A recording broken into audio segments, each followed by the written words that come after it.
Hello, good afternoon and welcome back to the Barrett channel, again with a fresh new video. First off, I just want to thank everybody for the continued support on the channel. A big special thank you to the people who have clicked the link in the description to buy me and the old man a coffee. That is immensely appreciated. Today we're going to be venturing into the controversial topic of treatment of animals here in China, animal cruelty, abuse in some cases. Now, I just want to start off by saying I don't represent 1.4 billion people for what I'm saying. These are just from my own personal experiences, what I've seen. So, take that as you will. I'm going to be trying to make this a balanced perspective. As I've said in a previous video, I like to observe and take things, objectively and sort of analyze it in a fair way, if that makes sense. So first off, I'm just going to be saying that in England, our culture is very different to how it is here when it comes to having animals around, treating them, etc. So first off, I have a dog back home and he's just as much a part of the family as anybody else is. I miss my dog just as much as I miss my family.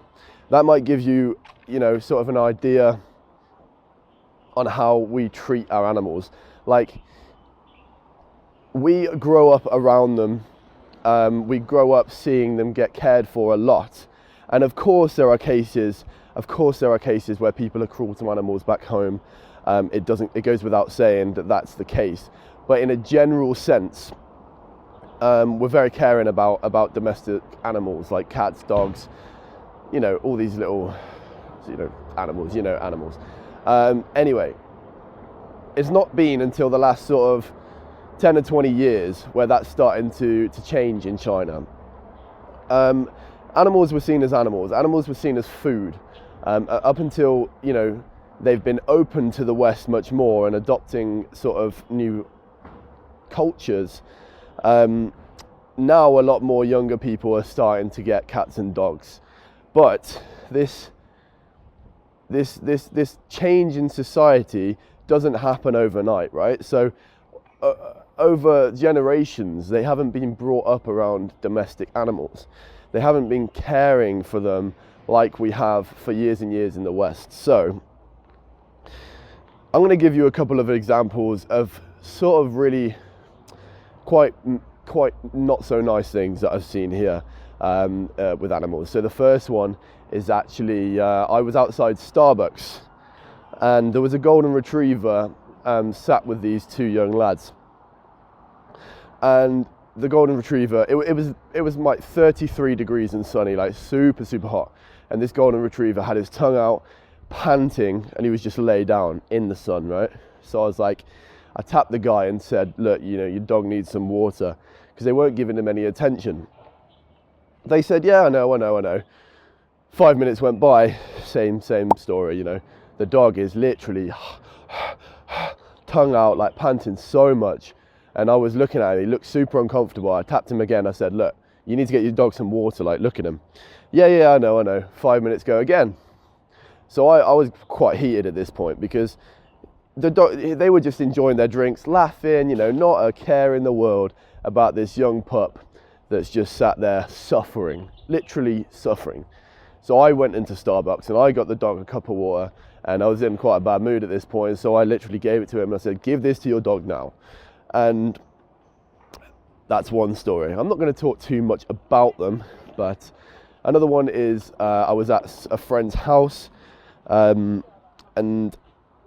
their dog was drinking water out of the AC unit, which can be really toxic, especially for a little dog.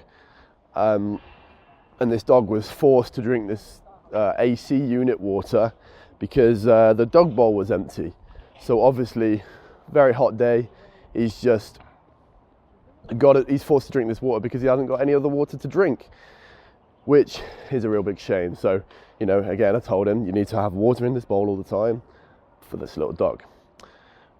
Last example I'm going to give, this is actually one from my dad, he's told me. So he was around a few kids and one of these kids was picking up this little turtle, this little tortoise, about this big, and he was using it as a toy car.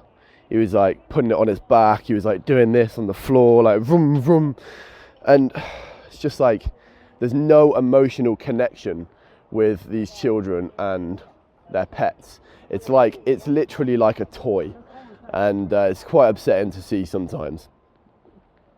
And I won't lie, I've seen the complete opposite side too. I've seen people with amazingly trained dogs. You know, they're walking through the busy city and they don't need to have a lead on them, you know, treating them so well. They love and care for them. So you do see both sides. But there are positives and negatives in every country, you see. And this is, unfortunately, I'm honing in on one of the sort of more negative aspects in a general sense. So yeah, I've seen some not so nice things with animals here, but like I said, it's because we have adopted this domesticating animals much sooner. So we are growing up around a lot of people who have and care for animals.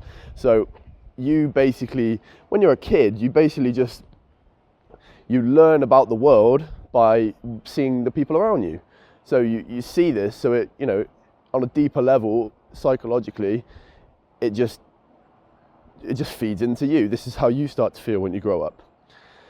And because they haven't seen this and grown up with this in China, it's much harder for them to get this emotional connection with these animals. So it makes a lot of sense. Again, it's just a culture difference. You've just got to observe it, and you know, this stuff will change. This stuff does change. It just takes time, because different countries go through these stages at different times, and that's just how it is. So in conclusion, from my own personal experiences, I've seen that here in China, animals aren't cared for quite as much as they are back home, in a general sense. So that just about wraps it up for this one. As always, if you do like these types of videos, it'd be great if you could let us know by smashing that thumbs up button. It's great to see the support recently. You know, if you do have any feelings or thoughts about this that you want to contact me about, I will try and reply. You know, the comments are getting a bit out of hand at the moment, but we do read them all. So drop the comments down below, as well as ringing those bells so you're always notified when a Barrett video does go live. We've got all the social links down below too, and if you're not subscribed to the channel, make sure you change that right now. And yes, that'll be it for today's Barrett video.